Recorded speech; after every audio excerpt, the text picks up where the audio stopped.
जेलेरसँगको शब्दहरूबाट फेरि आज एउटा नयाँ शब्द लिएर आएको छु। आफ्नो प्रतिबिम्बसँगको सङ्घर्ष, एउटा कथा जसमा पूर्ण प्रेमिकको विलयबाट सिक्ने कुराहरू छ। अब सुरु गरौँ यो कथालाई। ऐनाको अगाडि उभिएर हेरेँ, आज स्वयंलाई पहिचान गर्न हम्मे भयो। मैले प्रश्न गरेँ आफैलाई, के म त्यही हुँ जो म थिएँ? म नै थिएँ, तर मेरो स्वरूप बदलिएको थियो। म नै थिएँ, तर मेरो स्वरूप बदलिएको थियो। मलाई बिस्तारै आभास हुँदै थियो म आफैलाई बिर्सेर प्रेमको गहिराइमा यति डुबिसकेको थिएँ कि जसलाई नाप्नका लागि निर्माण गरिएको उपकरण पनि सम्भव थिएन सायद।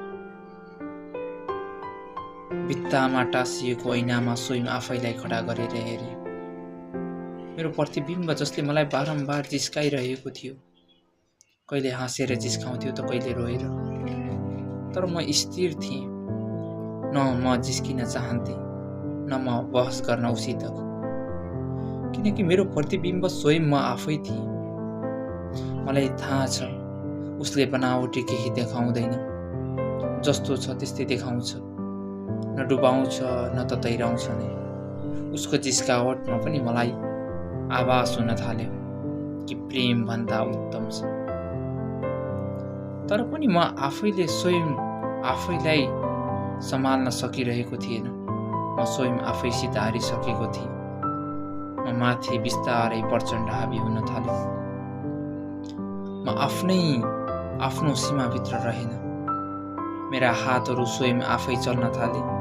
आफ्नै गालामा बारम्बार बेसरी चट्कनको बर्सात हुन थाल्यो। तर म स्वयं त्यसमा आनन्दित थिएँ। मैले रोक्न चाहेन ती चट्कनहरू। मलाई आभास थियो कि प्रेम भन्दा चट्कनहरू धेरै धेरै उत्तम छन्। यति भयङ्कर थियो कि चिच्चावटको आवाज जहाँ हार जितको प्रतिस्पर्धा हुन्थ्यो भने सायदै म त्यसमा प्रथम हुन्थेँ। यहाँ त न हार्ने पनि मै थिएँ अनि जित्ने पनि मै। आँसुको भेल बगाएँ, रोए कराए चार किल्लाको कोठाभित्र, जहाँ सुन्ने पनि म थिएँ अनि सुनाउने पनि स्वयं म आफै। बिस्तारै बिस्तारै एक एक पलले जिस्काइरहे, कस्तो थिइस्, अहिले कस्तो छस्? बस मैले एउटा जवाब दिएँ, म स्वतन्त्र छु, तर अरू कसैको अधीनमा, जसको स्वीकृति बिना मेरो कदम चल्दैन, जसको बोली बिना निद्राले आँखा झिम्काउँदैन। तर पनि म स्वतन्त्र छु, तर कसैको घेराभित्र। मेरो सपनाको संसार यति सानो भयो कि म स्वयंले देख्न पनि कठिनाइ हुन थाल्यो।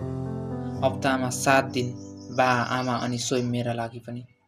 तर कुनै दिन पनि बा आमाको लागि त्यस्तो दिन भएन जो घरमै बसेर आराम गरौँ, किनकि बा आमाको घडी, आरामको घडी पनि म थिएँ अनि सपनाको पनि मै। तर मेरो सपनाको संसार रङ्गीन थियो अरू कसैको अङ्गालोमा। जुन सपनाको घेराभित्र म यति गहिरिसकेको थिएँ कि मेरो भोक, निद्रा, सपना, लगाउने कपडा, सुत्ने समयदेखि लिएर दैनिकी दिनचर्या पनि उसकै अधीनमा रहन थाल्यो। सायद म चाहेन त्यो अधीनबाट बाहिर निस्कन, या भनौँ सकिन। आज अचानक आभास भयो उसको स्वार्थीपनबाट। धेरै समयको अन्तरालमा आज आफ्नै प्रतिबिम्ब हेरेँ, जसले सुनाउँदै थियो तिमी फर्किएर आयौ आज। तर तिमी जस्तो थियो त्यस्तो रहेन, जस्तो सोचेको थियो त्यस्तो रहेन। उसले जिस्कारको भावमा भन्दै थियो। सायद म बुझ्थेँ, तर बोल्नका लागि मेरो बोली फुट्दैन थियो। प्रेम सर्वोच्च ठान्ने म आज स्वयं आफैले भन्दै थिएँ, प्रेमको अर्थ 7 भन्दा धेरै बिछोड, खुसी भन्दा बढी पल पलको तडपाइ। प्रेम स्वतन्त्र हुन्छ, तर स्वयं आफैमा। बुझ्ने कोही हुँदैन, तर बुझे जस्तो गर्ने यहाँ धेरै।